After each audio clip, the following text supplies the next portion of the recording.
নিজের বিয়ের আসরে যখন কেউ এসে বলল আজকে নাকি আমার বউয়ের ডেলিভারি হবে এবং এই বাচ্চার বাবাও নাকি আমি হব, এই কথা শুনে আমার তো 12টা বেজে গেছে। কবুল বলার পূর্ব মুহূর্তে একটা পিচ্চি দৌড়ে এসে আমার হবু শ্বশুরকে বলল, আঙ্কেল, আঙ্কেল, সুমি আন্টির ব্যথা উঠেছে, ওনাকে নিয়ে এখন হাসপাতালে যেতে হবে। আর আমি দোয়া করি আন্টির যেন একটা মেয়ে বাচ্চা হয়, ঠিক আমার মতো। পিচ্চির কথা শুনে আমার মুখের কথা বলা বন্ধ হয়ে গেল। আমি জানতাম মেয়েটা 9 মাসের প্রেগনেন্ট, কিন্তু এই বিয়ের মঞ্চে বসে যে আমাকে এই কথা শুনতে হবে এটা আমার ধারণার বাইরে। পাশ থেকে কে জানে বলল, ভালোই তো, জামাইয়ের কপাল ভালো যে বউয়ের সাথে একটা সন্তানও গিফট হয়ে যাবে। বিষয়টা আপনাদের বুঝিয়ে বলি কিভাবে কি হয়েছিল, তাহলে হয়তো বুঝবেন।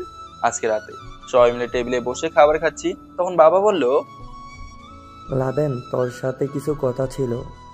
জি বাবা বলেন, কি বলবেন? আসলে আমি একটা সিদ্ধান্ত নিয়েছি। জি বলেন। আমরা সবাই মিলে তোর বিয়ে ঠিক করেছি। বিয়ের কথা শুনে আমি আম্মুর দিকে তাকালাম। আম্মু আমাকে ইশারা করে বলল, বাবা, আমি কিছু জানি না এসব, আমাকে তুই কিছু বলিস নাই।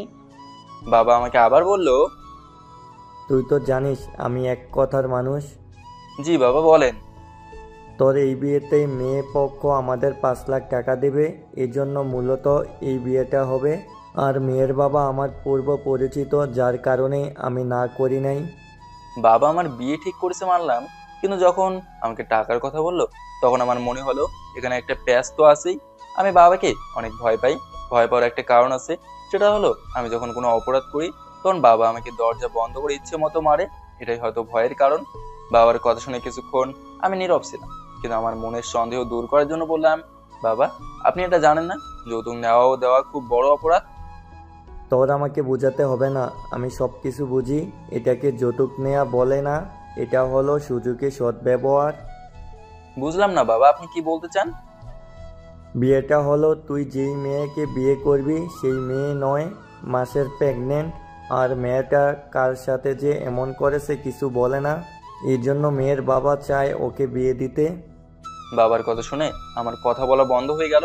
আমি যে কি বলবো এটাই বুঝতে পারছি না। শুধু বললাম, বাবা আমি এখন বিয়ে করতে চাই না, তাও আবার একটা 9 মাসের প্রেগনেন্ট মেয়েকে। তুই বললেই হবে, এত কিছু আমি শুনতে চাই না, আমি যা বললাম তাই হবে। এই কথা বলে বাবা খাবার রেখে চলে গেলেন। আমি খাবার টেবিলে মাথা নিচু করে বসে আছি। আম্মু আমার মাথায় হাত দিয়ে বলল, বাবা আমি কি করব বল, তোর বাবা যে কেমন এটা তো তুই জানিস।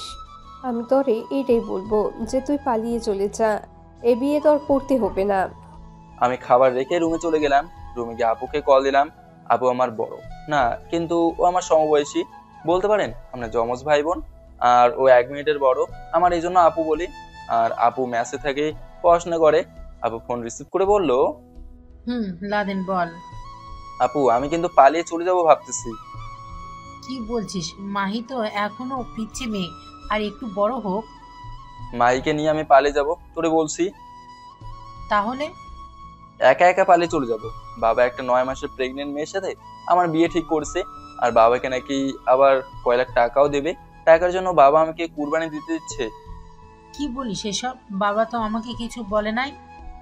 থাক বোন, তোরা জানতে হবে না। তোরা তো দূরে গিয়ে সুখে আসোস, যত কষ্ট আমাদের। ফোন রাখ। আর লাদেন শোন শোন। আমি আপুর কোনো কথা শুনলাম না, ফোন কেটে দিলাম। ভাইয়া, ভিতরে আসবো? সামনে তাকে দেখি মাহি। মাহি হলো আমার চাচাতো বোন। মাহি নামে আমার আরেকটা গার্লফ্রেন্ড আছে। ও আবার আমার চাচাতো বোন মাহির বান্ধবী। নাম দুইটা, কিন্তু একজন চাচাতো বোন আর একজন গার্লফ্রেন্ড, এই পার্থক্য আর কি। মাহি আমার পাশে বসে বলল, ভাইয়া, বড় আপু এসব কি বলে? আমি তো সব কিছু শুনলাম। যদি আমার বান্ধবী এসব শুনতে পারে না, ও কিন্তু আত্মহত্যা করবে। ওকে তো তুই চিনিস। আমি কি করব তুই বল মাহি। তবে আমি পালিয়ে যাব, আমি এই বিয়ে টিয়ে করতে পারবো না। একটা ভালো মেয়ে হলে মানাছে তো, কিন্তু একটা প্রেগনেন্ট মেয়ে এমনও হতে পারে বিয়ের আসরে মেয়ের ডেলিভারি হয়ে যাবে, কবুল বলবি আর বাবার ডাক শুনবি, তাই তো? দেখ মেজাজ গরম করবি না, এমনি কিন্তু মন খারাপ। ভাইয়া, রাফি কল দিয়েছে, দেখ। আমি ফোন রিসিভ করে বললাম, রাফি বল, কি হয়েছে? মামা, একটা মেয়ের বাসার নিচে দাঁড়িয়ে আছি, তুই আয় তো। এই রাতের বেলায় তুই কোন মেয়ের বাসায় নিচে দাঁড়িয়ে আসোস? আরে আয় না তুই, মেয়েটাকে আজকে পটাবো, বারান্দায় দাঁড়িয়ে আছে। তুই গিয়ে কথা বল। তোরে ছাড়া আমি কোনো কাজ করছি বল? বিপদে আছি, ফোন রাখ তুই। ফোন কেটে দিতেই মাহি বলল, তাহলে এখন কি করবি? যা তো, বিরক্ত করিস না আমাকে। আমি কি করে বলে দিব যে তোর বিয়ে হয়ে যাচ্ছে? পরে দেখ তোর কি অবস্থা করে মাহি। তোর পায়ে পড়ি বোন, এটা করিস না। আমি দেখি কি করা যায়। মাহি চলে যাওয়ার পর চিন্তা করছি এখন আমি কি করব। তোর যা করার সকালে করব, এখন একটু ঘুমাই। আর ভালো লাগছে না, কোনো কিছু চিন্তা না করে ঘুমিয়ে গেলাম। সকালে ঘুম থেকে উঠে দেখি আমার হাত পা বিছানার সাথে বেঁধে রাখা হয়েছে। মনে মনে বললাম আমি পালিয়ে যাব। এই কথা আবার বাবাকে কি বললো? এখন কি আমাকে সত্যি সত্যি বিয়ে করতে হবে? এসব জ্বালা আমার আর ভালো লাগে না। বাবা যা বলবে আমাকে কি তাই করতে হবে? আমার নিজের কি কোনো মতামত নেই? আম্মু খাবার নিয়ে আমার রুমে ঢুকে বললো, আগে শুনতাম দেওয়ালে নাকি কান আছে, আর এখন সত্যি তাই হলো। তোর বাবা আমাদের কথা কিভাবে শুনলো এটাই বুঝলাম না। থাক, আপনাকে আর কিছু বলতে হবে না আম্মাজান। আপনাকে আমি ভালো করেই চিনি। সবকিছু বলে এখন ভালো সাজা হচ্ছে না। বিশ্বাস কর বাবা। যাও আম্মু, আমার ভালো লাগছে না। বাবা কেন বোঝে না? খালি টাকা দিয়ে কি সবকিছু হয়? আমার জীবনটাকে নষ্ট করে দিবে। ঠিক আছে, তোমাদের যা ভালো মনে হয় তাই করো। আমি একটাও শব্দ করব না। শুধু মাহিকে আমি কি জবাব দেবো তাই চিন্তা করছি। আম্মু আর কিছু বলে নাই, চুপচাপ রুম থেকে চলে গেল। আম্মু যেতে মাহি কল দিল। ওর নিজের ফোন নাই, এটা ওর আম্মুর ফোন। যদি ওর কল না ধরি তাহলে ও খুব কান্না করে। কি যে করবো আমি? আম্মু, আম্মু। আম্মু আমার ডাক শুনে এসে বললো, বল। ফোনটা একটু রিসিভ করে বসো এখানে। আম্মু আমার কথা মতো ফোন রিসিভ করলো। মাহি ওপাশ থেকে বলল, আমার জান এখন কি করে? তোমার জান এখন তার মায়ের সাথে বসে আছে, আর যা কিছু বলছো সব আমার আম্মু শুনছে। সরি সরি, তুমি আমাকে আগে বলবে না? ফোন রাখলাম ভাই, পরে কথা হবে। আরে মাহি শোনো। যাক বাবা, মাহিও কল কেটে দিল। আম্মু আমার দিকে তাকিয়ে বলল, পিচ্ছি একটা মেয়ে যদি এসব শুনে তো কি করবে? কি আর করবে? আত্মহত্যা করবে। আমি থাকবো থানায় আর তোমরা বাসায়, এই পর্যন্ত। বাবা এখন আমি কি করব বল? কিছু করতে হবে না, যা ভালো মনে করো তাই করো। তোমরা তো আবার সবকিছু ভালোই করতে পারো। আচ্ছা আমি তোর বাবাকে বলে দেখি কি করে। এই বলে আম্মু চলে গেল। কিন্তু আমি জানি কোনো রকম কিছু পরিবর্তন আম্মু করতে পারবে না, এবং তাই হলো। কিছুক্ষণ পর আমাকে সাজিয়ে তুলে নিয়ে গেল। আর বাকিটা তো আপনারা জানেন, কবুল বলার আগে কি হয়েছে। যাক, এখন বর্তমানে আসা যাক। মেয়ের ডেলিভারি হবে শুনে বাবা বলল, সব কিছু তো শেষ, এখন কবুল বলা বাকি। মেয়েকে 3বার কবুল বলতে বলেন যাতে বিয়েটা হয়ে যায়। মেয়ের বাবা বলল, হাসপাতালে বিয়ে হবে ওদের, চলেন। কিন্তু কে জানি এসে বলল আর হাসপাতালে যেতে হবে না, মেয়ের নাকি ছেলে বাচ্চা হয়েছে, আর মেয়ের বাবাকে যেতে বলছে। আমার বাবা আমার দিকে তাকিয়ে বলল, ভিতরে চল, তোর ছেলে হয়েছে মানে আমার নাতি। আমি বাবার কথা শুনে চুপচাপ বসে আছি। মনে মনে বললাম সবকিছু আরেক বেড়া করছে, আর এখন ফ্রিতে বাবা বাবা আমি। বাহ, বাঙালি বাহ। আমি আমার শ্বশুরের দিকে তাকিয়ে বললাম, মেয়ে কালো হলেও আমি মেনে নিতাম, যদি পঙ্গু হতো তাও আমি মেনে নিতাম, কিন্তু একটা ছেলের মা এখনো আমি কি মেনে নেব? এর থেকে আপনারা সবাই আমাকে মেরে ফেলেন, আমি এটাই মেনে নেব। আমি এই কথা বলতেই একটা মহিলা এসে আমার হাত ধরে বলল, আমার সাথে চলো, আমার মেয়ে তোমাকে কিছু বলতে চায়। মহিলাটা আমার হাত ধরে আমাকে ভেতরে নিয়ে গেল। ভেতরে যেতেই দেখি কয়েকজন মহিলা, আর মাঝখানে একটা মেয়ে, ওর কোলে আবার একটা বাচ্চা। তার মানে এটাই কি সেই মেয়ে? মানতে হবে মেয়েটা সুন্দর আছে, চোখ রাখা যায় না মেয়েটার উপর, এতটাই সুন্দর। মেয়েটা নিজের মাকে দেখে সবাইকে যেতে বলল। সবাই যাওয়ার পর মেয়েটা আমাকে উদ্দেশ্য করে বলল, আপনাকে কষ্ট দেওয়ার জন্য সরি। আমি ধীরে বললাম, বুঝলাম না।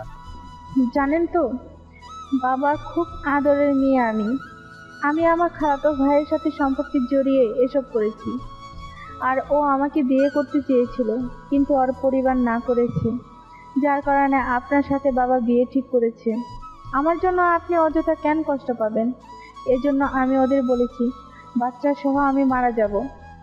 এই কথা শুনে সবাই আসছে। আপনাকে কষ্ট দেওয়ার জন্য সরি। যাক, তাহলে বাঁচা গেল। কি ভয়টাই না আমি পেয়েছিলাম, বিয়ে করার আগে বাচ্চার বাবা হয়ে যাব। এটা কি সোজা কথা? কি সাংঘাতিক কথা না? আমি এবার একটু হাঁপ ছেড়ে নিচে বসে বললাম, আপনাকে যে কিভাবে ধন্যবাদ দেবো আপু, বলার বাইরে। জানেন, আমার একটা পিচ্চি গার্লফ্রেন্ড আছে, মাত্র ক্লাস 10-এ পড়ে।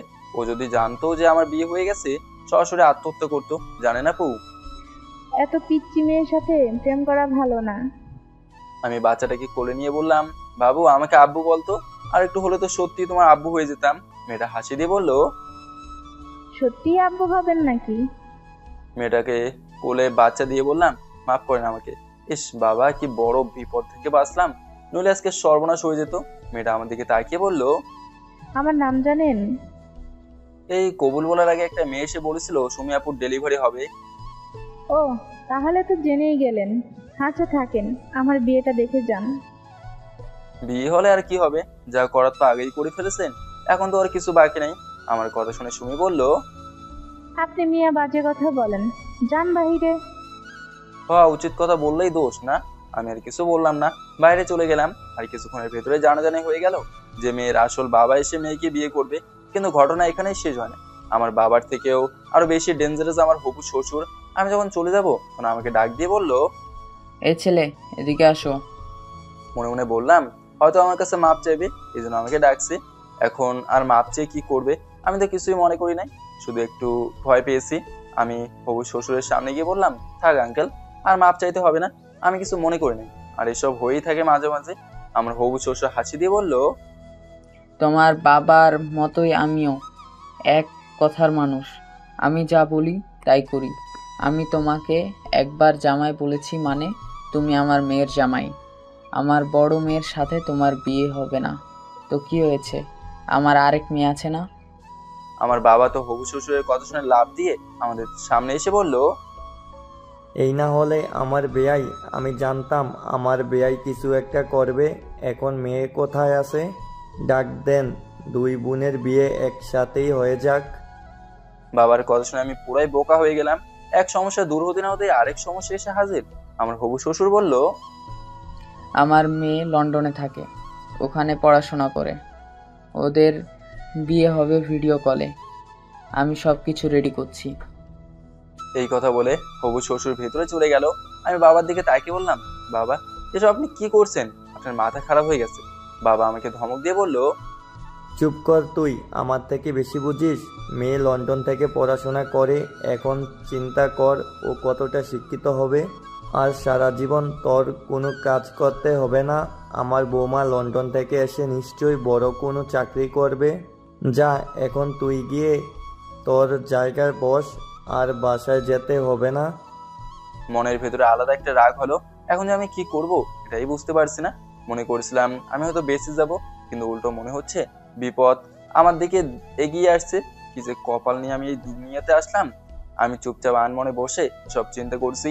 কিছুক্ষণ পর একটা মাইক্রো এসে রাস্তার পাশে থামলো, আর গাড়ির ভেতর থেকে বরযাত্রী বের হয়ে আসলো। তার মানে এটা কি সুমি আপুর হাজবেন্ড? কালার পুত, দেখতে তো এতটাও সুন্দর না, কালা বেড়া। আবার বউটা একদম জাকানাকা। বর এসে আমার পাশে বসে বলল, তার মানে আপনি সুমিকে বিয়ে করতে এসেছেন? আমি একটু রাগ দেখে বললাম, তোর মিয়া, আপনি আর কোনো কথাই বলবেন না। আপনার জন্য আজকে আমার সবকিছু শেষ। বুঝলাম না ভাই। একটা বিষয়ের সমাধান হয়েছে যে আপনি সুমিকে বিয়ে করবেন, কিন্তু আপনার শ্বশুর নাকি এক কথার মানুষ। তিনি একবার আমাকে জামাই বলেছেন, আর আমি জামাই হয়ে গেলাম। এখন তো তিনি আমাকে যেতে দেবেন না। কি এক জ্বালায় পড়লাম যে ভাই আমি। এখন আবার কি হয়েছে? কি হয় নাই তাই বল। এখন আবার ছোট মেয়ের সাথে আমার নাকি বিয়ে দেবে। কি করব ভাই বল, আমার একটা গার্লফ্রেন্ড আছে, সবকিছু শেষ হয়ে যাবে। ভালোই তো বিপদে পড়েছো, এখন ঠেলা বুঝো। হঠাৎ করে আমার শ্বশুর ভেতর থেকে বের হয়ে বলল, সবকিছু রেডি আছে, কাজী সাহেব আপনি বিয়ে পড়েন। আগে সুমিয়াপুর বিয়ে শেষ হলো, আর যখন আমাকে বলা হলো কবুল বলতে, তখন আমি বাবাকে বললাম, বাবা আরেকবার বিষয়টা একটু চিন্তা করে দেখো, জীবন মরণের প্রশ্ন আমার। আমার কথা শুনে বাবা কোনো দামই দেয় নাই, উল্টা আমার হবু শ্বশুরকে বলল, আমি আমার বৌমাকে একটু দেখি। আমার হবু শ্বশুর ভিডিও কলে তার মেয়ের সাথে কথা বলছে, আর বাবা পাশ থেকে বলছে, মাশাল্লাহ, আমার বৌমা তো ভালোই সুন্দর আছে। এখন ভালোই বিয়েটা শেষ করে ফেলি। আমার হবু শ্বশুর ফোনটা আমার হাতে দিয়ে বলল, আমার মেয়ে এখন কবুল বলবে। দেখো, ও তোমার মতো এত ভয় পায় না, আর বিয়ে করতে কিসের এত ভয় আমি বুঝি না। আমি ক্যামেরার দিকে তাকিয়ে পুরো বোকা হয়ে গেলাম। সুমি আপু তো তাও যথেষ্ট সুন্দর ছিল, আর এই মেয়ের দিকে চোখ তুলে তাকানোই যাচ্ছে না। দুধের মতোই সুন্দর দুই বোন, আর এদের একবার দেখলেই পছন্দ হবে না কার। যে কোনো মানুষ ওদের দেখলে পছন্দ করে ফেলবে। কাজী যখন মেয়েকে কবুল বলতে বললো, মেয়েটা চুপচাপ কবুল বলে দিল। তবে আড়ালে যে চোখের পানি মুছলো, এটা আমার নজরে এলো। হয়তো ওকে এই বিয়েতে জোর করা হয়েছে। এবার আমার কবুল বলার পালা। আমি চোখ বন্ধ করে মনে মনে বললাম, জানি না আমি কি সবকিছু শেষ করছি, নাকি শুরু করছি। আমি তো এই বিয়ে করতে চাই নাই, কিন্তু এর পরেও বাবা আমাকে জোর করে সবকিছু করাচ্ছে। আগে শুনতাম বাবা মা আমাদের জন্য যা করেন তা আমাদের ভালোর জন্যই নাকি করেন, আর আজকে আমি সবকিছু হারিয়ে ফেলছি। একবারের জন্য চিন্তা করলাম না আমার পিচ্ছি গার্লফ্রেন্ডের কি হবে। ওর তো কোনো দোষ নেই, ওকে জোর করে আমি রাজি করেছি। আর আজকে যদি ওই সব শুনতে পারে তাহলে কি করবে? এমনি মাহি এত কিছু বোঝে না। এসব চিন্তা করতে করতে চোখের কোণে হালকা জল এসে গেল। কাজী সাহেব আমাকে আবার বলল, বাবা একটু তাড়াতাড়ি কবুল বলো, আমাকে আর একটা বিয়েতে যেতে হবে। আমি ফোনের দিকে তাকিয়ে একটা হাসি দিলাম আর বললাম, মাঝে মাঝে নিজের কিছু ইচ্ছে থাকে, কিন্তু আমাদের পরিবারের দিকে তাকিয়ে সবকিছু কুরবান করে দেই। হয়তো এটাই আমাদের ভালোবাসা। শেষ পর্যন্ত আমি কবুল বলে দিলাম। কবুল বলতেই আমার বউ ফোনটা কেটে দিল। আমি চুপচাপ বসে আছি। বিয়ে করেছি ঠিকই, কিন্তু এখন আর আমার সাথে আমার বউ নাই। আমার শ্বশুর এসে আমার পাশে বসে বলল, বাবা দেখো, আমার মেয়ে এতটাই খারাপ না। ও কয়েকদিন পর দেশে আসবে, তখন তুমি তাকে দেখে বুঝতে পারবে যে ও কেমন মেয়ে। আর আমরা যদি ভুল হয়ে থাকি মাফ করে দিও। আরে না বাবা, কি যে বলেন, ভুল আপনার হবে কেন? ভুল তো করছি আমি। আচ্ছা বাবা, ভালো থাকবেন, এখন আমাকে যেতে হবে। আমি এবার বাবাকে বললাম, তো চলেন এখন যাওয়া যাক। বাবা আমাকে ইশারা করে বলল, তুই যা, আমি আসছি। আমি নেমে একটু সামনে যেতেই সুমি আপুর হাজবেন্ড আমাকে ডাক দিল। আমি ওদের সামনে গিয়ে বললাম, জি বলেন। সুমি আপু আমার দিকে তাকিয়ে বলল, নিজের বিপদ নিজেই ডেকে আনলে। আমি ভাবছিলাম তোমাকে বাঁচিয়ে দেব, কিন্তু পারলাম না। আমাকে মাফ করে দাও। তবে একটা কথা, আমাকে দেখে তোমার যতটা ভালো মনে হয়েছে তার চেয়েও ভয়ানক কিন্তু আমার বোন। ও আমার ছোট বোন হয়। ওকে আমি ভালো করেই চিনি। প্রচুর রাগী একটা মেয়ে। ওর মতামতের বিরুদ্ধে কিছু হলে ও খুব রেগে যায়, আর আজকে তাই হয়েছে। তবে আর যাই কিছু করো না কেন, সব সময় সাবধান থাকবে, ঠিক আছে? ধন্যবাদ আপু বলার জন্য। আমি একটা রিক্সা নিয়ে বাসের সামনে চলে গেলাম। একটা চায়ের দোকানে বসে রাফিকে কল দিলাম। রাফি ফোন রিসিভ করে বলল, আমি মাত্র বাসা থেকে বের হয়েছি, তুই দোকানে বস, আসছি। কিছুক্ষণ পর রাফি চলে আসলো। রাফি আমার অবস্থা দেখে বলল, তোর শরীরে বিয়ের সাজ কেন, নাকি ইচ্ছে করে এসব পড়লি? আমার সবকিছু শেষ হয়ে গেছে রাফি। বুঝলাম না, তুই কি বলতে চাস? আমি এক এক করে রাফিকে সব বললাম। সব শুনে রাফি বলল, মাহি কি এসব জানে? না, এখনো জানে না। ভাবছি জানলে কি করবে। থাক, ওকে জানতে হবে না, পরে এক সময় জানালে হবে। আর ওর বউকে তো দেখি নাই। দেখ, মজা করিস না, এসব মজা আমার ভালো লাগে না। আমি আছি আমার চিন্তায়, এখন আমি কি করব। আমি কি বলবো, তুই কি করবি? আমার মাথায় কোনো বুদ্ধি নাই। আমি কিছু বলতে যাব, তখন দেখি ফোনটা বাজতে লাগলো। মাহি কল দিয়েছে। আমি যেটা আন্দাজ করলাম সেটাই হয়েছে। রাফির দিকে ইশারা করে বললাম, এখন আমি কি বলবো। রাফি বলল, আগে ফোন রিসিভ করে কথা বল। আর ও তো কিছু জানে না, এই জন্য অত সন্দেহ করবে না। আমি রাফির কথা মতো ফোন রিসিভ করলাম। ফোন রিসিভ করতে মাহি বলল, বেবি আমার না, কি বল। আজকে এক বান্ধবীর বিয়েতে গিয়েছিলাম। আমাকে বললে না তো। তোমাকে বললে তুমি যেতে দিতে। আমাকে বলো নাই, তাহলে এখন বলছো কেন? আর আমি তোমাকে যেই বিষয় না করি সেটাই বারবার করো। আমি তোমাকে বলতে চেয়েছিলাম, কিন্তু ভয় হয়েছিল। থাক, বাদ দাও। এখন বড় হচ্ছ না, দিন দিন সবকিছু আমাকে ছাড়াই করতে পারবে। আমার কথা শুনে মাহি কান্না করে বলল, সরি, আমার ভুল হয়ে গেছে। আর তোমাকে না বলে কিচ্ছু করব না। মায়ের দেবো কিন্তু মাহি, আমি তোমাকে বলছি কান্না করতে। তুমি বকা দিচ্ছ কেন তাহলে? রাফি আমাকে ইশারা করে বলল, ফালতু কথা পরে বল। তুই আজকে যা করলি ও সব শুনতে পারলে কি হবে জানিস তো? আমি এবার শান্ত সুরে বললাম, মাহি আজকে স্কুলে যাও নাই? না, আজকে বলছি না বিয়েতে গিয়েছিলাম। ও আচ্ছা। চলো না আমরাও বিয়ে করে ফেলি। গোপনে বিয়ে করব, কেউ জানতে পারবে না। এজন্য আমি তোমাকে বিয়েতে যেতে না করি, এখন তো বুঝছো। ওই শোনো না, আম্মুকে মিথ্যা কথা বলে বাসা থেকে বের হয়ে পুকুর পাড়ে আসছি। তুমি ফুচকা নিয়ে তাড়াতাড়ি চলে আসো। এখন আসবো? এখানেই আসবে। আমি ফোন কেটে দিয়ে বললাম, দেখলি রাফি, এখন কি বিপদে পড়লাম। এখন তো আর বাসায় যেতেও পারবো না। রাফি শার্ট খুলে দিয়ে বলল, এটা পরে যা, আর তোর পাঞ্জাবি আমাকে দিয়ে যা। তুইও আয়। তোর প্রেম দেখলে আমার গা জ্বলে ভাই, তুই যা। এই জন্য তো তোরে বলেই তুই একটা মেয়ে পটিয়ে নে। দেখি পেয়েছি একজনকে, হঠাৎ করে মনের কথা বলে দিব, দেখি কি হয়। আচ্ছা তুই এখানে একটু বস, আমি আসছি। এই কথা বলে আমি একটা ফুচকার দোকানে চলে গেলাম। কিছু ফুচকা নিয়ে পুকুর বাড়ির দিকে যেতে লাগলাম। গিয়ে দেখি মাহি আনমনে বসে সামনে তাকিয়ে আছে। আমি দূর থেকে ডাক দিলাম, মাহি। মাহি আমাকে দেখে উঠে আমার কাছে এসে আমাকে জড়িয়ে ধরে বলল, আমার বাবুটা দিন দিনে তো কিউট হয়ে যাচ্ছে কেন? বলছে তোমাকে আমি কিউট হচ্ছি না, বরং তুমি হচ্ছ। এখন তাড়াতাড়ি ছাড়ো আমাকে, তো দেখে ফেলবে এসে। দেখলে দেখবে, তাতে আমার কি? মাহিকে জোর করে ছাড়িয়ে বললাম, নাও তোমার ফুচকা। মাহি ফুচকা নিয়ে বলল, তোমার পায়জামা দেখে মনে হচ্ছে এটা বিয়ের পায়জামা। আরে এটা একটা স্টাইল, তুমি বুঝবে না, এই জন্য তো বলে আমাকে না বলে কিছু করতে। সরি বলছি তো আমি, পরের বার আর হবে না, বিশ্বাস করো। আচ্ছা হয়েছে ম্যাডাম। আম্মু আমাকে বেশিক্ষণ না দেখলে বকা দিবে। আমি মাহির মুখের দিকে তাকে বললাম, আমি জানি সব, আর আমি জানতাম এখানে এসে আমি 10 মিনিটও দাঁড়াতে পারবো না। আমাকে বিয়ে করে নাও, পরে তো সারা জীবন আমাকে দেখতে পারবে। আর একটু বড় হওয়া পরে দেখা যাবে, বুঝলে?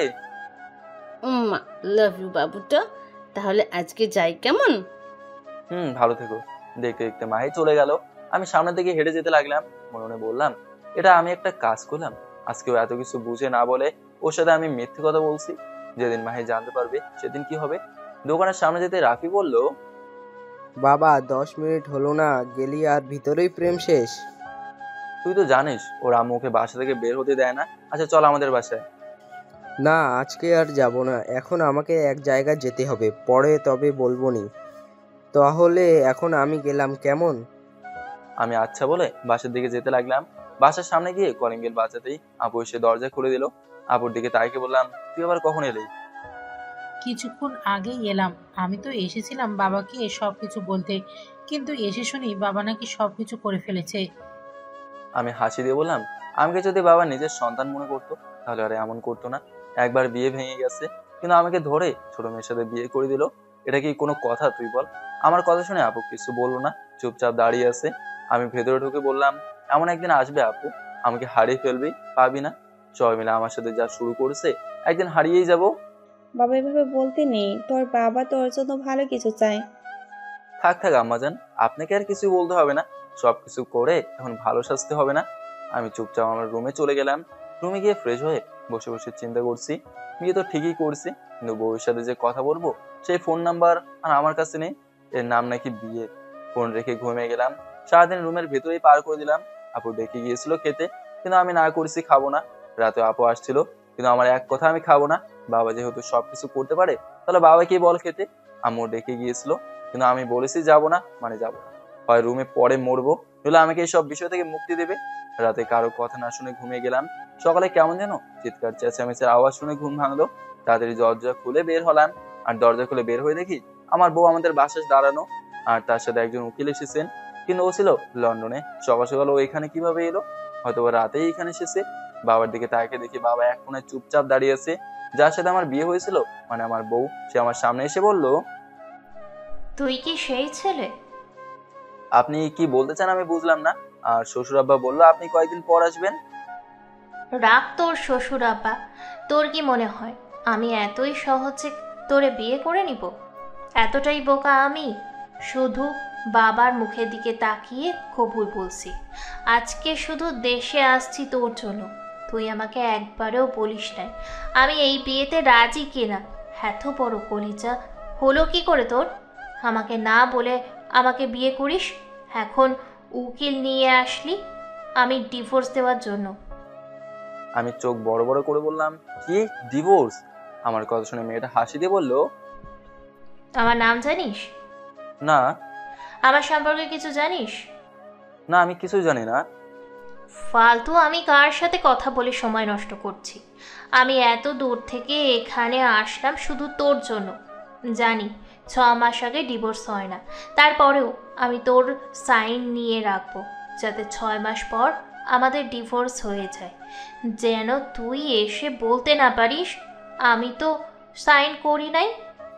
আচমকা বাইরে থেকে আমার শ্বশুর আব্বা ভিতরে এসে বলল, মারে আমি তোর ভালোর জন্য সব কিছু করলাম, কিন্তু তুই আর এসব উল্টাপাল্টা কাজ করিস না।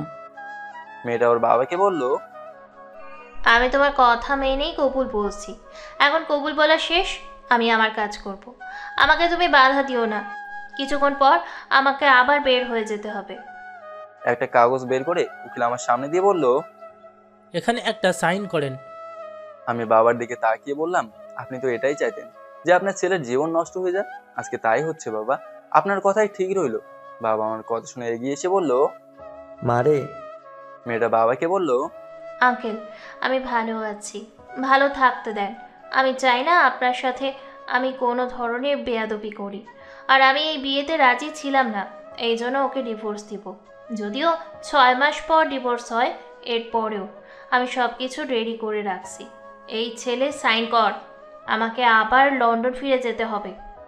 আমি বাবার দিকে তাকিয়ে কাঁপা কাঁপা হাতে সাইন করে দিলাম। সাইন করতে মেয়েটা বলল, শালা তোরে মন চাইতেছিল মেরে ফেলি। আমার স্বামী হওয়ার যোগ্যতা আছে রে তোর? রাবিশ কোথাকার। মেয়েটা ওর বাবার হাত ধরে বাইরে চলে গেল আর যাওয়ার আগে বলে গেল, সাবধান, আমার পরিবারের আশেপাশে দেখলে তোর খবর আছে কিন্তু। আর টাকার লোভ সামলাতে না পেরে আমার বোনকে বিয়ে করতে চেয়েছিলি, লোভী কোথাকার। মেয়েটার কথা শুনে কেউ কোনো কথা বললো না। ও যা কিছু বলেছে সব সত্যি কথা, মিথ্যা তো আর কিছু বলে নাই। দেখতে দেখতে ওরা দরজা দিয়ে বের হয়ে চলে গেল। হঠাৎ আমার নজরগুলো দরজার কাছে। আমি স্পষ্টভাবে দেখতে পাচ্ছি যে দরজার কাছে দাঁড়িয়ে মাহি কান্না করছে। তার মানে এতক্ষণ এখানে যা কিছু হয়েছে সবকিছু মানুষ শুনে নিয়েছে। আমি মাহির দিকে তাকিয়ে আছি আর মাহি এটা খেয়াল করলো। আমাকে দেখেই ও চোখের পানি মুছে সামনের দিকে হাঁটতে লাগলো। যে জিনিসটা আমি সবসময় ভয় পেতাম আজকে সেটাই হলো। আমি কখনো চাই নাই মাহি সব জেনে যাক, কিন্তু আজকে এই সব কিছুই জেনে গেল। তাড়াতাড়ি হেঁটে রুম থেকে বের হলাম।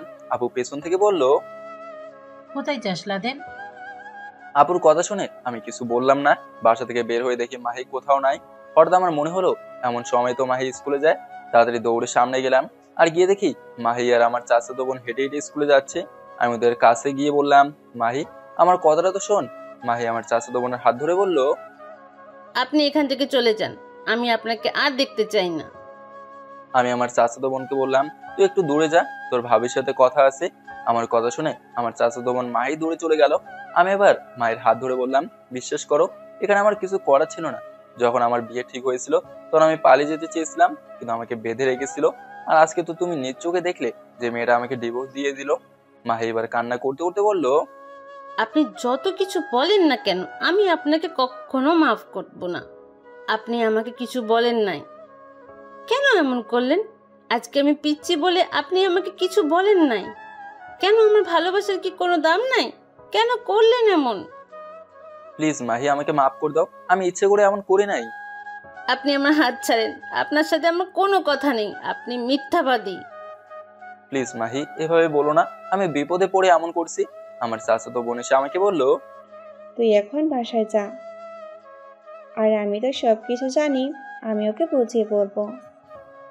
আমি মাহির হাত ছেড়ে দিতেই মাহি বলল, আমাকে একটা বার বলতেন, আমি তো যেখানেই যাই আপনাকে সব সময় বলি। আর আজকে আপনি আমাকে বলতেও পারলেন না যে আমি বিয়ে করেছি, আমার একটা বউ আছে, তুমি আমাকে ছেড়ে চলে যাও। মাহি প্লিজ এভাবে বলো না। আমার কথা শুনে ও আর দাঁড়ালো না, সামনের দিকে হাঁটতে লাগলো। আজকে আমি কি করলাম, নিজের মাথায় নিজেই কোড়াল দিলাম। ভেবেছিলাম মাহিকে কিছু না বলে এভাবে বিষয়টাকে সমাধান করে ফেলবো, আর আজকে ও সবকিছু জেনে ফেললো। মন খারাপ করে হেঁটে হেঁটে বাসায় চলে গেলাম।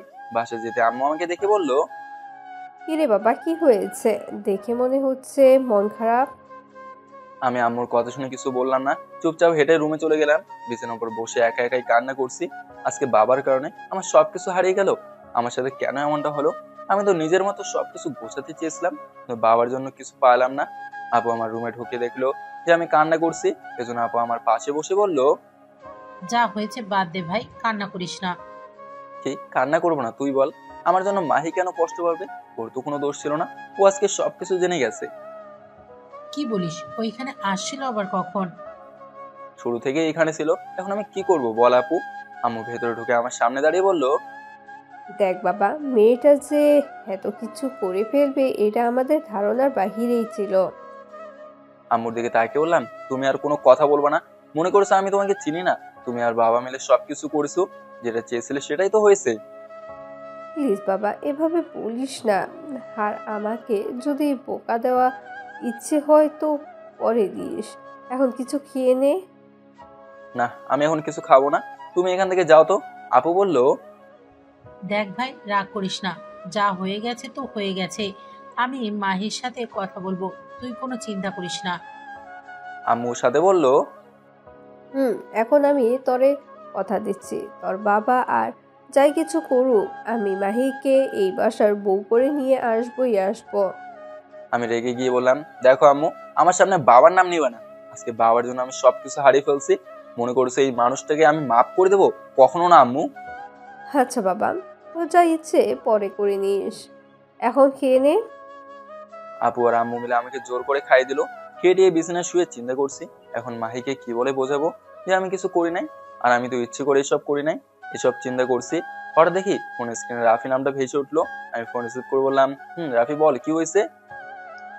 আমাদের স্কুলের সামনে আয় তো একটু। কেন, কি হয়েছে? আরে কিছু হয় নাই, তোরে আমি আসতে বলছি, তুই আয়। আচ্ছা তুই দাঁড়া, আমি আসছি। এই কথা বলে ফোন কেটে দিলাম। আমি আমার রুম থেকে বের হতেই দেখি বাবা মা আর আপু বসে আড্ডা দিচ্ছে। মনে মনে বললাম, এই বাসার সবাই ভালো, শুধু আমি একাই খারাপ। বাসা থেকে বের হয়ে রাফির দেওয়ার ঠিকানায় চলে গেলাম। গিয়ে দেখি রাফি একটা মেয়ের পিছু করছে। আমাকে দেখে বলল, লাদেন, এটাই তোর ভাবি?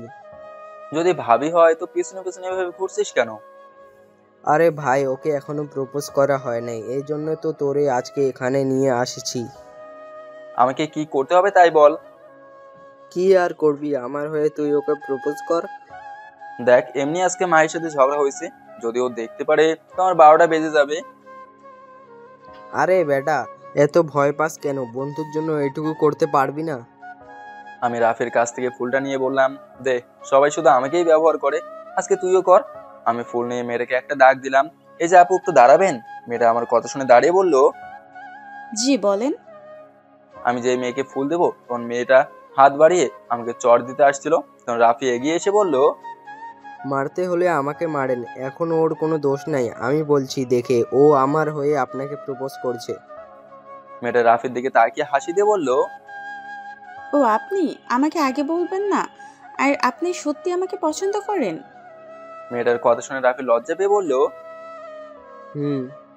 মেয়েটা রাফির ফোন নাম্বার নিয়ে বলল, আমি তোমাকে কল দিব, ঠিক আছে? সেই পর্যন্ত অপেক্ষা করো, আবার খুব শীঘ্রই দেখা হচ্ছে। এই কথা বলে মেয়েটা চলে গেল। রাফি আমাকে জোর ধরে বলল, মামা, কাজ তো হয়ে গেছে, তোরে যে কি বলবে ধন্যবাদ দিব, বলার ভাষা নাই। থাক থাক, তোরা ধন্যবাদ দিতে হবে না। মনে হচ্ছে যেন আজকে তোর মন খারাপ। যাকে বিয়ে করেছিলাম সে মেয়ে লন্ডন থেকে এসে আমাকে ডিভোর্স দিয়ে গেছে, আর সবকিছু মাহি দেখে নিয়েছে, এজন্যই গোলমাল লেগে গেছে। কি বলিস এসব? ভাবছিলাম মাহিকে কিছু না বলে এইভাবে বিষয়টাকে সমাধান করে ফেলবো, কিন্তু তা আর হলো না। তোরে ডিভোর্স দিল কেন, এটাই তো বুঝলাম না। দেখ, ও আমাকে ডিভোর্স দিয়েছে, এ নিয়ে আমার কোনো মন্তব্য নেই। আমার তো চিন্তা হচ্ছে মাহিকে নিয়ে, যদি ও কিছু করে ফেলে। ওর সাথে কথা হয়েছিল? চল সামনে যাই। রাফির সাথে আড্ডা দিতে দিতে বিকাল হয়ে গেল। রাফিকে বিদায় দিয়ে বাসে চলে গেলাম। বিছানায় শুয়ে শুয়ে গেম খেলছি, তখন আপু এসে বলল, কি রে ভাই, কি করিস? এই তো আমার বিয়ে করা বউয়ের সাথে গল্প করি। মজা করিস আমার সাথে?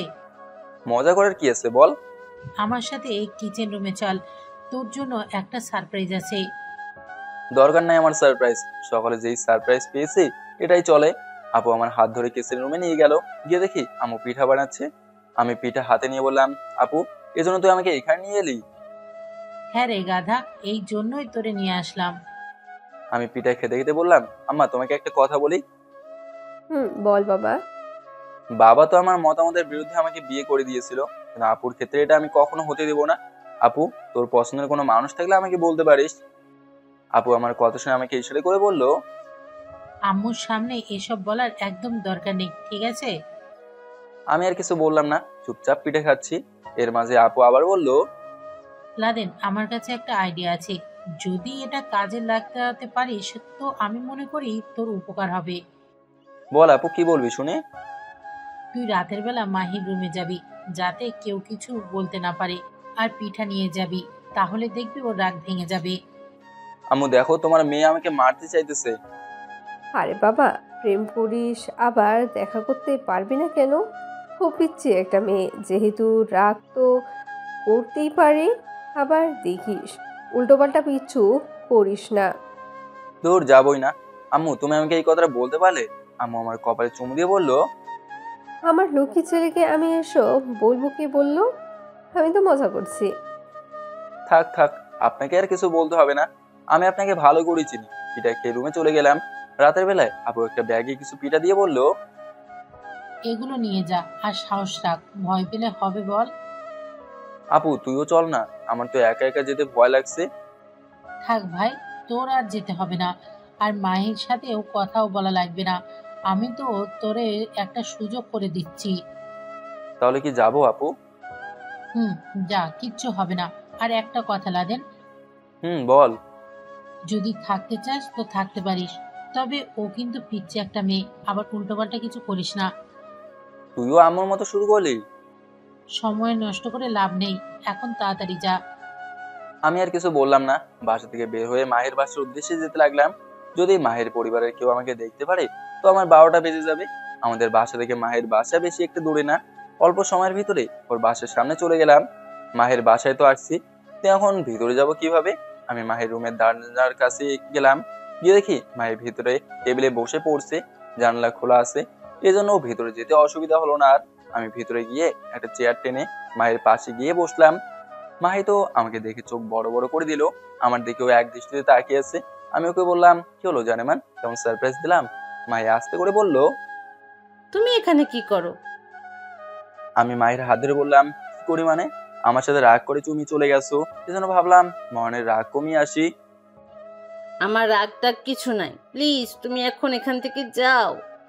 আম্মু জানতে পারলে আমাকে মেরে একেবারে শেষ করে দিবে। আমি মাহিকে টান দিয়ে আমার কোলের উপর বসে বললাম, এখানে আসছি আমি তোমার জন্য, আর তুমি ভয় পাচ্ছ কেন? মাহি লজ্জা পেয়ে বলল, এই কি করছো? ছাড়ো বলছি, আমার কিন্তু ভালো লাগছে না একদম। কেন বেবি, তোমার ভালো লাগছে না? লক্ষ্মীটি ছেড়ে দাও, আম্মু জানতে পারলে। আমি এবার মাহিকে ছেড়ে দিয়ে বললাম, যাও আমি চলে যাব। রাতে কখনো ভয়ে কোথাও বের হই নাই, ভাবলাম তুমি রাগ করছো, এজন্য পিঠা নিয়ে আসলাম তোমার জন্য। আর তুমি? মা এবার আমাকে জড়ে ধরে বলল, আগে বলবা তো। আচ্ছা বসো এখানে, আমি পিঠা খাই। মাহি পিঠা খাচ্ছে আর আমি তাকিয়ে আছি দেখে মাহি বলল, এইভাবে তাকিয়ে দেখবা না, আমার লজ্জা করে। এত লজ্জা তোমার? আচ্ছা, আমার উপর থেকে রাগ কমছে তো তোমার? তুমি আমাকে না বলে একটা বিয়ে করে নিলে। যখন আমাকে কেউ জিজ্ঞেস করবে তোর জামাই নাকি আগে একটা বিয়ে করেছিল, তখন আমি কি বলবো? বলছি তো আমার ভুল হয়ে গেছে, এখন তুমি বলো আমি কি মরে যাব? আমি মরে গেলে তুমি খুশি হবে তো? দিব একটা মাথায়, আমি তোমাকে এই কথা বলছি? আচ্ছা ওকে, তো তুমি আবার? আরে কি ওকে, বাবার জোড়াজোড়িতে এই মেয়েকে আমি বিয়ে করছিলাম, তাও আবার ভিডিও কলে। আর সকালে এই মেয়ে লন্ডন থেকে এসে ডিভোর্স দিয়ে গেল। কি থেকে যে কি হয়ে গেল নিজেও জানি না। আচ্ছা ঠিক আছে, এইবারের মতো মাফ করলাম। ধন্যবাদ ম্যাডাম। এই কথা বলে আমি উঠে মায়ের বিছানায় শুয়ে গেলাম। মাইয়া আমাকে দেখে বলল, কি ব্যাপার, এভাবে শুয়ে গেলেন কেন? বাসায় যাবেন না? না, আজকে আর কোথাও যাব না। আবুকে বলে আসছি যে আজকে এখানেই থাকবো। এই আপনি কি বলেন? পাগল হলেন নাকি? আমি বিছানা থেকে উঠে মাইকে কোলে করে আমার পাশে নিয়ে আসলাম। ওকে জোর ধরে বললাম, লাইট বন্ধ করে দাও। মাই কান্নার ভাত করে বলল, আজকে আমি শেষ, আমার জানতে পারলে মেরে ফেলবে, প্লিজ যান না। আরে বেবি, আমি আজকে এখানে থাকবো, আর বিশেষ করে তুমি আমার গার্লফ্রেন্ড, আমার কাছে তুমি সব সময় নিরাপদ। বিয়ের আগে আমি তোমার সাথে কিছু করব না, বিশ্বাস করো। আজকে শুধু জড়িয়ে ধরে একটু ঘুমাবো প্লিজ। আম্মু জানতে পারলে আমাকে মারবে যে। কিছু হবে না মোনা, কেউ জানবে না। এই কথা বলে আমি লাইট বন্ধ করে দিলাম আর মাইকে জড়িয়ে ধরে বললাম, গার্লফ্রেন্ডকে জড়িয়ে ধরে ঘুমানোর মজাই আলাদা। এই আপনি আস্তে কথা বলেন, কেউ শুনতে পেলে আমি শেষ হয়ে যাব। কি আর হবে, বেশি হলে তোমার সাথে আমাকে বিয়ে দিয়ে দিবে।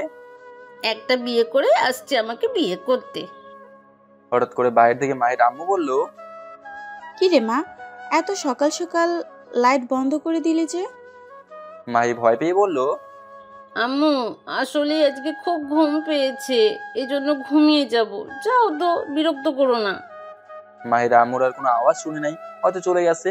মাহি আমার বুকের উপর শুয়ে বলল, যদি আজকে আম্মু দেখে নিত তাহলে কি হতো? কি আর হতো, তোমার আমার বাসর হতো। ধুর, এসব কথা বলবেন না, ঘুমান তো, আমি আপনার মাথায় হাত বুলিয়ে দিচ্ছি। মাহি মাথায় হাত বুলিয়ে দিচ্ছে আর আমি ঘুমিয়ে গেলাম। হঠাৎ ঘুম ভাঙলো ফজরের আজানের শব্দে। আমি উঠে দেখি মাহি আমার বুকের উপর কচুমুচু অবস্থায় জড়ে ধরে শুয়ে আছে। আমি ওর মুখ থেকে চুল সরে বললাম, পাগলি একটা মেয়ে, আমাকে এত ভালোবাসে মুখে স্বীকার করে না। আমি জানি মাহি আমাকে ছাড়া বাঁচতে পারবে না। যাক, এখন চলে যেতে হবে, নাহলে ধরা খেয়ে যাবো। আমি উঠে মায়ের কপালে একটা চুমু দিয়ে বললাম, লাভ ইউ বেবি, ঘুমা তুমি, এখন চলে যাবো। তবে বিছানার নিচে কিসের জন্য একটা আলো ভেসে আসছে। আরে কিসব উল্টাপাল্টা বলছি, মাই তো আবার ফোন ব্যবহার করে না, তাহলে ওর কাছে ফোন কিভাবে আসবে? বিষয়টা আর বেশি গুরুত্ব না দিয়ে জানলা দিয়ে বের হয়ে গেলাম। আমি আমার বাসায় চলে গেলাম। বাসায় গিয়ে আবার ঘুমিয়ে গেলাম। ঘুম থেকে উঠে ফ্রেশ হয়ে ঘড়িতে দেখি 10টা বেজে বেজে এসে। এত মাঝেই দরজায় কে যেন টক টক করে শব্দ করতে লাগলো। আমি দরজা খুলতেই বাবা আমার শার্টের কলার ধরে রুম থেকে বের করলো। বাবার এরকম আচরণে আমি একটু ঘাবড়ে গেলাম। এজন্য বাবার দিকে তাকিয়ে বললাম, কি হয়েছে? আপনি আমাকে এইভাবে ধরে কোথায় নিয়ে যাচ্ছেন? না। বাবা আমার দিকে চোখ রাঙে ঠাস ঠাস করে দুটো চড় দিয়ে বলল, তুই আমাদের মান সম্মান আর রাখলি না। ভেবেছিলাম আমি হয়তো ভুল করেছি, কিন্তু তাই বলে? আমি বুঝতে পারছি না বাবা আমার সাথে কি করতে চাইছে আর আমি করলাম বা কি। বাবা আমাকে টেনে বাসা থেকে বের করলো আর বাইরে গিয়ে দেখি আমাদের উঠানে চেয়ারম্যান, মেম্বার সহ আরো অনেকজন বসে আছে। তবে উঠানের এক কোনায় মাহি আর ওর বাবা মা বসে আছে। আমি বুঝতে পারছি না এখানে কি হচ্ছে আর আমাকে এখানে কেন বা ধরে নিয়ে আসলো। আমার অপরাধী বা কি? আমি আপুর দিকে তাকিয়ে ইশারা করে বললাম, আপু, কি এমন করেছি যার কারণে বাবা আমাকে ধরে নিয়ে এখানে আসলো? আপু শুধু ইশারা করে বলল, যা করেছে তোর গার্লফ্রেন্ড মাহি। বাবা আমাকে ধরে সবার মাঝে বসিয়ে দিল। আমি সবার সামনে বললাম, বাবা, আমার অপরাধ কি? আমি কি এমন করছি যার কারণে আপনি আমাকে এইভাবে ধরে নিয়ে আসলেন? আমার কথা শুনে বাবা যেই আমাকে মারতে আসবে তখন একজন মুরব্বী বাবাকে ধরে বলল, বিষয়টা আমরা দেখছি তো, আপনার এত উত্তেজিত হওয়ার দরকার নেই। চেয়ারম্যান সাহেব মাহিকে বলল, মা, ও কি করেছে না করেছে প্রমাণ না দেখলে বিশ্বাস করবেন না। আমরা তো সবাই দেখেছি ও তোমার সাথে কি কি করেছে। এখন ওকে একটু দেখতে দাও নিজের চোখে। চেয়ারম্যানের কথা শুনে মাহি এলো না। মাহি চুপচাপ বসে আছে। মাহির আম্মু চোখ বড় বড় করে আমার দিকে রাগের দৃষ্টিতে তাকিয়ে চেয়ার থেকে উঠে আমার কাছে এসে শুধু বলল, আমার মেয়ে বোকা বলে তোরে কিছু করে নাই, নইলে আমি তোরে কেটে রেখে দিতাম। এই কথা বলে উনি ওনার ফোনটা আমার হাতে দিল। ফোনটা নিয়ে দেখি এখানে একটা ভিডিও অন করা আছে। ভিডিওতে স্পষ্টভাবে দেখা যাচ্ছে যে মাহিকে জড়িয়ে ধরে আমি ঘুমিয়ে আছি। মাঝে মাঝে ওর কপালে চুমু দিয়ে বলছি, আমার লক্ষ্মী বউটা। এসব ভিডিওতে দেখা যাচ্ছে। আর কিছু না। ভিডিওটা দেখে আমি মাহির দিকে ফিরে তাকালাম। মায়ের দিকে তাকাতেই মায়ের চোখ নিচু করে দিল। মাহি আমার সাথে এটা করতে পারলো? ওকে তো জাস্ট আমি একটু জোরে ধরে ঘুমিয়েছিলাম, এটাও ভিডিও করলো। যাকে এতটা ভালোবাসি সে কি আমার কবর খুলো? যাকে আমি তাড়াতাড়ি মারা যেতে পারি? মাহির আম্মুর ফোনটা নিয়ে তিনি তার জায়গায় চলে গেল। মেম্বার সাহেব বলল, এই বিষয়টা কি শুধু জড়িয়ে ধরার মাঝে ছিল নাকি আরও কিছু হয়েছে? মাহিমা, তুমি কিছু বলো। মেম্বারের কথা শুনে মাহি দাঁড়িয়ে মাথা নিচু করে বলল, রাতে আমি পড়তেছিলাম, হঠাৎ করে এই ছেলে জানলা দিয়ে আমার রুমে ঢুকে পড়েছে। আমি তো ভয় পেয়ে গিয়েছিলাম, কি করব তখন তাই চিন্তা করছিলাম। কিন্তু এই ছেলে বলে, আমি তোমার সাথে এখানে কিছু করতে আসি নাই, আমি তোমাকে ভালোবাসি, এই জন্য শুধু তোমাকে জড়িয়ে ধরে একটা রাত ঘুমাবো, আর কিছু না। আর যদি তুমি আমার কথা না শোনো তাহলে মনে মনে তুমি যেটা অনুমান করলে আমি এখানে সেটাই করব তোমার সাথে। আর যদি কোনো কারণে সন্তান হয় তাহলে বাবার পরিচয় দিতে পারবে না। আমি ভয় পেয়ে গেছিলাম, অন্তত সম্মান যদি বাঁচে তাহলে না হয় ওর সাথে থাকলাম, কিন্তু ও শুধু আমাকে জড়িয়ে ধরে ঘুমিয়েছে, অন্য কিছু না। এই কথা বলে মাহি বসে গেল। আমার চোখ দিয়ে টপ টপ করে পানি পড়ছে। যাকে আমি এতটা ভালোবাসি সে আজকে এই কথা বলতে পারলো। আমি ভাবতাম হয়তো রাগের কারণে আমার সাথে কথা বলা বন্ধ করে দিবে, কিন্তু এমন কিছু যে করবে এটা আমার ধারণার বাইরে। আমার আজকে এতটা কষ্ট হচ্ছে যে যেটা বলার বাইরে। মেম্বার সাহেব আমাকে আবার বলল, অপরাধ করেছে, অপরাধ করে কান্না করলে কি হবে? আর তুমি কি এই মেয়েকে আগে থেকেই কি চেনো? মায়ের সাথে আমার ফোনে অনেক পিক আছে, ইচ্ছে করলে আমি সেগুলো দেখাতে পারি, কিন্তু মাই আমার সাথে কেন এমন করলো? আমার অপরাধ কি ছিল? আজকে তো আমি কোনো অপরাধ করি নাই, এরপরেও কেন? মেম্বার সাহেবের প্রশ্নের উত্তরে আমি শুধু বললাম, এই মেয়ে যেই কথাগুলো বললো সবকিছু সত্যি কথা। আজকেও যদি বলতো ওর জন্য আমি 1000টা খুন করছি তাহলে মনে করবেন সেটাও আমি করছি। দূর থেকে আপু বলল, লাদেন, তুই এসব কি বলছিস? আর মাহিকে তো... আমি আপুকে বললাম, আপু তুই কোনো কথা বলিস না, ওনারা আছেন, ওনারা আমার বিচার করবেন। চেয়ারম্যান সাহেব আমার দিকে তাকিয়ে বলল, তুমি পড়াশোনার জন্য শিক্ষিত মানুষ, এই এলাকার সবাই জানে তুমি কতটা ভালো একটা ছেলে, কিন্তু এরকম যে কিছু করবে এটা তো আমরা তোমার থেকে আশা করি নাই। অপরাধ করেছো যেহেতু শাস্তি তো পেতেই হবে। ওরা থানায় নারী নির্যাতন মামলা করে গিয়েছিল, আমরা আটকে নিয়ে আসছি। এখন আমার কথা হলো, তোমাকে 1 বছরের জন্য এই এলাকা থেকে বরখাস্ত করা হলো। এই 1 বছরে তুমি আমাদের এলাকায় কি আমাদের থানার ভিতরে আসতে পারবে না। যদি দেখি তো আমার লোকজন অন্যভাবে তোমার বিচার করবে। চেয়ারম্যান সাহেবের কথা শুনেই সবাই খুশি হয়ে বলল, ঠিক আছে, আমরাও এটাই চাই। অপরাধ করেছে যেহেতু শাস্তি তো পেতেই হবে। পাশ থেকে আম্মু এসে চেয়ারম্যান সাহেবকে অনেক অনুরোধ করছে, কিন্তু উনি ওনার কথা থেকে নড়চড় হবেন না। সবশেষে আমাকে বলল, তোমার কোনো মতামত আছে কি? আমরা চেয়েছিলাম তোমাকে জুতোর মালা দিয়ে পুরো গ্রাম ঘোরাবো, কিন্তু তুমি শিক্ষিত মানুষ, এই জন্য এই সম্মানটা পেলে। এখন যদি তোমার কিছু বলার থাকে বলতে পারো। আমি চোখের পানি মুছে বললাম, আপনি যা বলবেন আমি সেটা মানতে বাধ্য। আমি কি কয়েক মিনিট এই মেয়ের সাথে কথা বলবো? আমার কথা শুনে মাহির আম্মু বলল, না, তুমি আমার মেয়ের সাথে কথা বলতে পারবে না, না জানি কি করে বসো পরে। চেয়ারম্যান সাহেব বলল, আচ্ছা ঠিক আছে, যাও, তবে সবার সামনে বলবে যা বলার।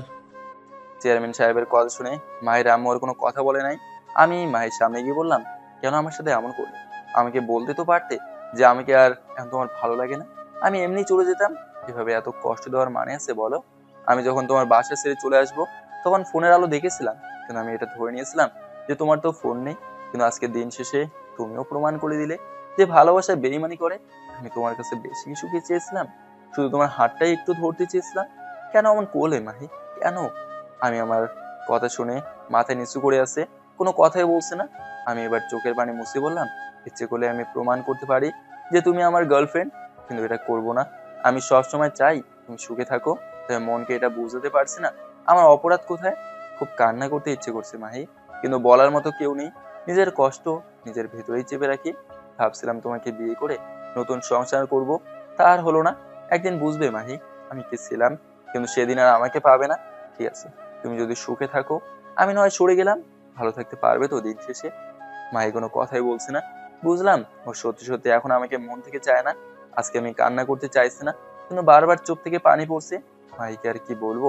আমি জানি ও ইচ্ছে করে এমন কিছু করছে, তাই মনকে এটাই বুঝতে পারছি না যে যাকে এক আকাশ পরিমাণে ভালোবাসি সে কেন বেইমানি করলো।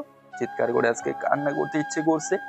মায়ের সামনে আর দাঁড়ালাম না, আপুর সামনে গিয়ে বললাম, আমার কাগজের ফাইলটা একটু এনে দিবি? আপু আমাকে জড়ি ধরে বলল, কেন ও এমন করলো? কি অপরাধ ছিল তোর? তুমি তোর ফোনের পিকগুলো দেখা যে ও তোর গার্লফ্রেন্ড হয়। আপুকে ছেড়ে বললাম, মাঝে মাঝে নিজের খারাপ হবে জেনেও সরে যেতে হয়, যেন কাছের মানুষ সুখে থাকে। ওই কথাই আছে না আপু, ভালোবাসি বললেই কি আর ভালোবাসা হয়? তবে আমার খুব কষ্ট হচ্ছে রে আপু, ও কেন এমন করলো? আমি কোন জায়গায় অপরাধ করেছি? যদি এটা আমাকে বলতো তাহলে ওর উপর আমার কোনো অভিযোগ ছিল না। এখন প্লিজ তোর যেটা করতে বলছি তাই কর। আমার কথা শুনে আপু বাসার ভেতরে চলে গেল।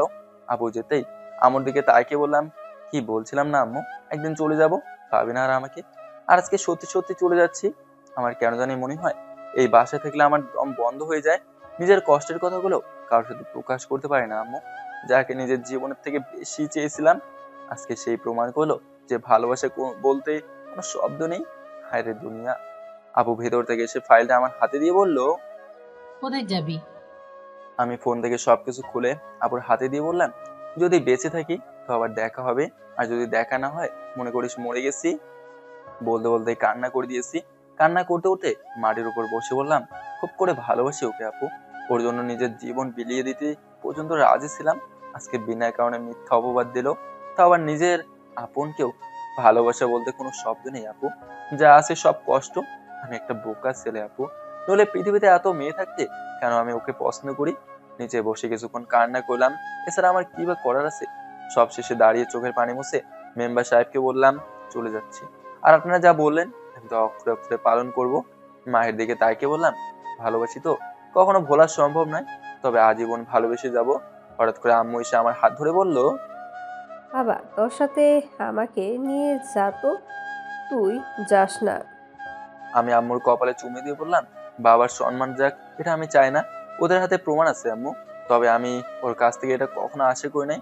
যাক ভালোই হয়েছে, যদিও একটু কষ্ট হবে, তবে সবকিছু ঠিকঠাক করে নেব। আমি এই কথা বলে আম্মুর হাত ছেড়ে সামনের দিকে হেঁটে যেতে লাগলাম। কখনো চিন্তা করি নাই এই একটু সামান্য বিষয়ের জন্য আমাকে এতটা অপমানিত হতে হবে। যাক, কারো উপর আমার কোনো অভিযোগ নেই। তবে মাহি আমার দিকে একটাবার তাকিয়ে বলতো, সবকিছু আমি আমার বাবা মায়ের জন্য করছি, তুমি কখনো আমার সামনে আসবে না, তাহলে তো আমি ওর সামনেই যেতাম না কখনো। কিন্তু ও যে আজকে আমার সাথে এমন কিছু করবে এটা আমি কখনো চিন্তাও করতে পারি নাই। যাক, এখন আমি আমার ঠিকানা ধরে যেতে থাকি, দেখি কোথায় যাওয়া যায়। এখান থেকে সরাসরি স্টেশনে চলে গেলাম। ট্রেন জার্নি করলাম 5 ঘন্টা। জানি না এখন কোন জায়গায় এসেছি, তবে যেখানেই তাকাই শুধু চারদিকে বিল্ডিং আর বিল্ডিং। কখনো ভাবি নাই মাহিকে এভাবে ছেড়ে আসতে হবে, যদিও মাহি যা বললো সবকিছু সত্যি কথা। হয়তো মাহির বাবা বলেছে আজকে যদি ভয় দেখিয়েও আমার মেয়েকে জোরে ধরে ঘুমাতে পারে, তাহলে অন্য একদিন যে এসে অন্য কিছু করবে না এর গ্যারান্টি কি? এজন্য আমার বিচার করছে যাতে পরে আমি কারোর সাথে বেয়াদবি না করি। থাক, কয়েকদিন হয়তো কষ্ট পাবো, পরে আশা করি ধীরে ধীরে সবকিছু ঠিক হয়ে যাবে। আজকে থেকে কারোর সাথে কোনো ধরনের যোগাযোগ করবো না, সবকিছু বন্ধ করে দেবো। এখন তো নিজের স্বাধীন মতো চলতে পারবো। সামনে হাঁটতে লাগলাম, হঠাৎ নজরে এলো বোর্ডে লেখা আছে এখানে একটা পকেট রুম ফাঁকা আছে, যদি কারো লাগে তাহলে যোগাযোগ করতে পারেন। আমি এবার বাসার দিকে যেতে লাগলাম।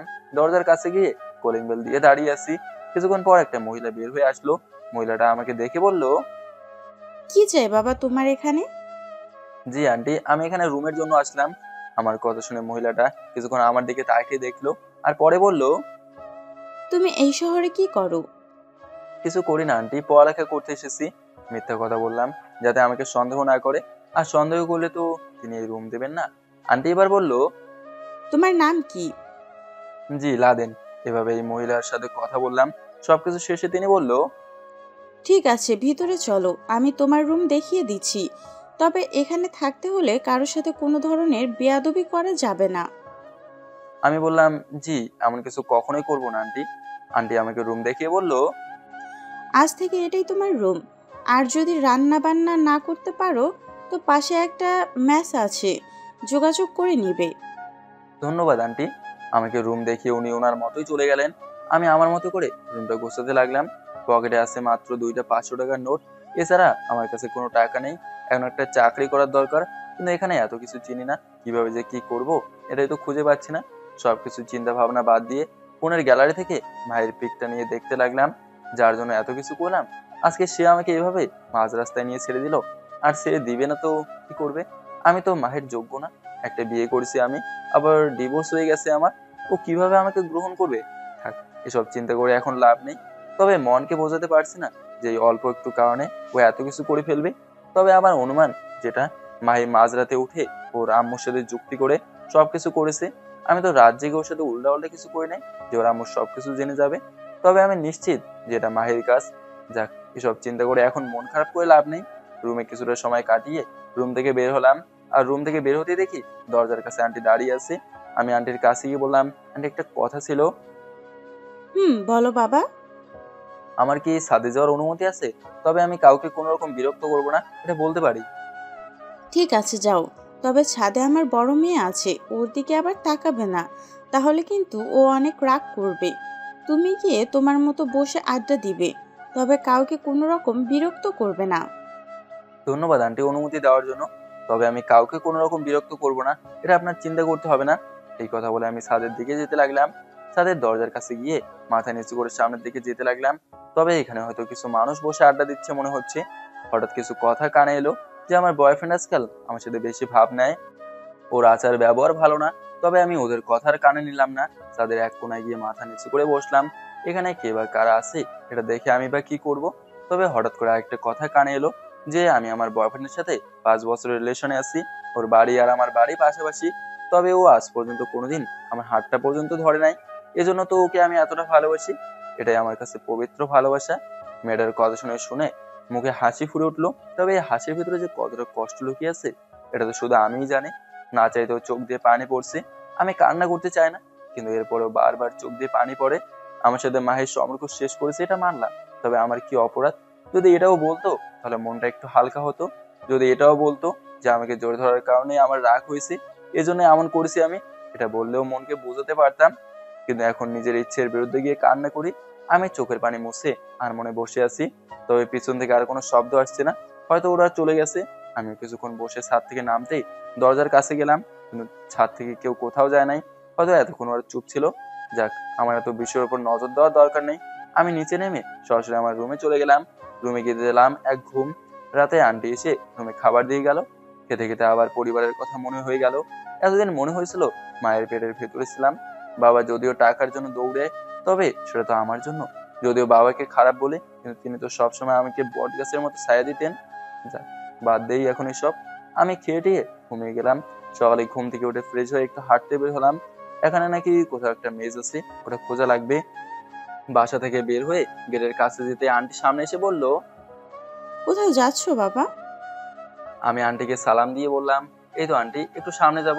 আর আপনি না বললেন এখানে একটা মেজ আছে, ওটার খবর নিতে যাচ্ছি। ঠিক আছে যাও, তবে সাবধান বাবা। তুমি এখানে নতুন, কারোর সাথে আবার কোনো ধরনের ঝগড়া করবে না। ধন্যবাদ আন্টি বলার জন্য। এই কথা বলে আমি রাস্তায় হাঁটতে বের হয়ে গেলাম। কিছুটা সামনে গিয়ে একটু রাস্তার পাশে বসলাম। কতক্ষণ বসেছিলাম এখানে জানি না, তবে হঠাৎ করে একটা মেয়ে মুখে সিগারেট নিয়ে আমার দিকে এগিয়ে আসছে।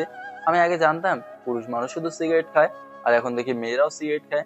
কি যে এক দুনিয়ার এলাও। থাক, আমার এসব দেখে লাভ কি। আমি আমার মতোই চুপ থাকি। মেয়েটা ধীরে ধীরে আমার দিকে এগিয়ে আসলো, আর এসে কিন্তু আমার সামনে দাঁড়ালো। বুঝলাম না আমার কাছে কি চায়, নাকি এই মেয়ে কোনো ছিনতাইকারী যে আমি উঠে চলে যাব। তখন মেয়েটা বলল, উঠে যাওয়ার দরকার নেই, বস এখানে, তোর সাথে আমার কিছু কথা আছে। মনে মনে বললাম, আজকে তাহলে কি আমি ফেসে গেলাম? কাউকে কি ডাক দেবো আমি? আর এই শহরে যদি কারোর সামনে কাউকে খুন করা হয়, তারপরও নাকি কেউ এগিয়ে আসে না। আর আমি ডাক দিলে বা কে এখানে আসবে? উল্টা আমাকে সন্দেহ করে মারা শুরু করবে। মেয়েটা আমাকে আবার বলল, দেখ, ভয় পাওয়ার কোনো দরকার নেই, এমনিই তোর সাথে কথা বলতে আসছি, আর তরে তো আমি চিনি। এবার আমি বললাম, কিভাবে আমাকে চেনেন? আমি তো এখানে। কি, তুই এখানে নতুন তাই তো বলবি? আমি জানি। আমি মেয়েটার কথা শুনে বোকা হয়ে বললাম, আপনি কিভাবে জানেন যে? আমি আরো অনেক কিছু জানি তোর সম্পর্কে। এবার আমি সত্যি সত্যি ভয় পেয়ে গেলাম। আর আমি যে ভয় পেয়েছি মেয়েটা কিছুটা হলেও বুঝতে পারলো। মেয়েটা আমার অবস্থা দেখে বলল, আমি কি বাঘ না ভালুক যে আমাকে দেখে এত ভয় পাস? চল আমার সাথে, মেস খুঁজে তো এখানে আসলি, চল আমার সাথে, আমি চিনি। কিন্তু আমি অচেনা মানুষ, তাই তো? যদি আমাকে দিয়ে তোর উপকার হয় তাহলে তোর ভালো না, বল? এবার একটু মেয়েটার কথা শুনে সাহস পেলাম। এজন্য মেয়েটার সাথে হেঁটে হেঁটে সামনে যেতে লাগলাম। হঠাৎ মেয়েটা আমাকে জিজ্ঞাসা করলো, আমাকে চিনিস তুই? আমার নাম? জি না, কিছুই জানি না তো আপনার সম্পর্কে। চিন্তা করিস না, ধীরে ধীরে সবকিছু জেনে যাবি। আর আমার নাম রাধিকা। আপনি কি হিন্দু? কেন, হিন্দুরাই কি এই নাম রাখে? ওরাই বেশি এই নাম রাখে। আমার অন্য একটা নিকনেমই আছে, ওটা তরে পরে বলবো, তবে এটা আমার ফেভারিট নাম। আমি আর কিছু বললাম না, চুপ হয়ে গেলাম। কিছু সামনে যেতেই গিয়ে দেখি 5-6টা মেয়ে রাস্তার মোড়ে দাঁড়িয়ে আছে। এটা দেখে তো আমি ডুব কিনলাম। মনে মনে বলছি, তুই জীবনটা বাঁচিয়ে নিতে পারলেই হলো। রাধিকা আমাকে বলল, তুই জানিস তো এখানে কি হবে আর তরে কেন নিয়ে আসছি? রাধিকার কথা শুনে আমি দাঁড়িয়ে গেলাম। মেয়েগুলোর সাথে সাথে আমার কাছে এসে আমাকে দেখে বলল, এই মুরগি নতুন দেখে মনে হচ্ছে, গ্রাম থেকে আসছে নাকি? আমি চুপ করে দাঁড়িয়ে আছি। রাধিকা বলল, গ্রাম থেকে আসছে, আর এজন্য তো ওরে ধরে নিয়ে আসলাম। কি করব এখন, নিজেকে তো বাঁচাতে হবে। এজন্য বললাম, আপনার কাছে আমি মাপ চাই। যদি আমার ভুল হয়ে থাকে তো আমাকে মাফ করে দিন, এরপর আমাকে যেতে দিন প্লিজ। রাধিকা সিগারেট আমার হাতে দিয়ে বলল, এটা যদি খেতে পারিস তো চলে যাবি। আমি শুধু মনে মনে বললাম, খেতে তো পারি, কিন্তু এখন তো দেখাবো না যে খেতে পারি। আমি একটু কান্নার ভাব ধরে এলাম, প্লিজ আমাকে ছেড়ে দেন আপু, বিশ্বাস করে আমি এসব কখনো খাই না। মেয়েগুলো বলল, ঠিক আছে, তোর খেতে হবে না, মানি ব্যাগ সহ মোবাইলটা দিয়ে দে। আমি জানতাম এমন কিছু হবে, কিন্তু অচেনা একটা জায়গায় এসে কখনো যে এমন পরিস্থিতির শিকার হতে হবে এটা আমি আশা করি নাই। রাধিকা এবার একটু জোরেই বলল, তোরে কি বললাম শুনিস নাই? আমি ভয় পেয়ে পকেট থেকে মোবাইলটা বের করে দিলাম আর বললাম, আমি এখানে নতুন এসেছি, আমার কাছে এত টাকা নেই, 1000-এর মতো আছে, বাসা ভাড়া দিতে হবে, প্লিজ আমাকে ছেড়ে দিন, আমি আর কখনো আপনাদের সামনে পড়বো না। মেয়েগুলো আমার কথা না শুনে আমার পকেট থেকে টাকাগুলো বের করে নিল। আমি শুধু মাথা নিচু করে বললাম, আপনাদের কাজ আপনারা করে ফেললেন। জানেন, মানুষ কখন মৃত্যুর পথ বেছে নেয়? যখন দেখে তার চারপাশে সবকিছু অন্ধকার। আজকে টাকা না, অন্য কিছু যদি থাকতো আমি দিয়ে দিতাম। শুধু আত্মহত্যা অপরাধ বলে বেঁচে আছি, নইলে কোন দিনই মরে যেতাম। আর সরি আপু, আপনাদেরকে এসব কথা বলার জন্য। এই কথা বলে আমি আর দাঁড়ালাম না, বাসার দিকে যেতে লাগলাম। পিছন থেকে রাধিকা বলল, মেষ খুঁজবি না, এটা তো এই দিকে। আমি ওদের কথা শুনে আর দাঁড়ালাম না, নইলে শরীরে যা কিছু আছে সবকিছু খুলে খুলে রেখে দেবে। একটু দূরে যেতে মেয়েগুলো আমার সামনে এসে বলল, এই ছেলে, এত রাগ কেন তোর? বল তো। আর এভাবে মেয়েদের মতো কান্না করিস কেন? বল। আমি কান্না করছি আবার ওদেরকে বলল। রাধিকা আমার হাত ধরে বলল, চল আমার সাথে। আর ওর বান্ধবীদের উদ্দেশ্য করে বলল, তোরে চলে যা, বিকালে বাসায় আসবি, আড্ডা দিব। ওরা আচ্ছা বলে বলল, ঠিক আছে, চলে গেলাম। আর ওর যত্ন ভালো করেই করবি, ঠিক আছে? রাধিকা শুধু একটা হাসি দিল। আমি বুঝলাম না এই মেয়ে কি চায় আমার কাছে। রাধিকা আমার দিকে তাকিয়ে বলল, আম্মাকে এখানেও চিনলি না তুই? কি যে বলবো তরে, চল তরে তোর জায়গায় নিয়ে যাই। রাধিকা আমার হাত ধরে বলল, চল আমার সাথে। ও এক প্রকার হাত টেনে আমাকে নিয়ে গেল, মেস ঠিক করে দিল। ঠিক আছে, তবে সব টাকাও দিল। আমি তো কিছুই বুঝতে পারছি না। শেষে একটা নিরিবিলি জায়গা আমাকে নিয়ে বলল, বস এখানে। আমি বসতেই রাধিকা আমার পাশে বসে বলল, এত কষ্ট চেপে রেখে শহরে আসলি কেন বল? সত্যি বলতে আমি পুরুষ মানুষকে কখনোই কান্না করতে দেখি নাই, তবে তরে দেখে আমার কতটা যে খারাপ লাগছে এটা আমি জানি। কেন এভাবে কান্না করলি, কি হয়েছে? আপনি আমাকে চেনেন কিভাবে?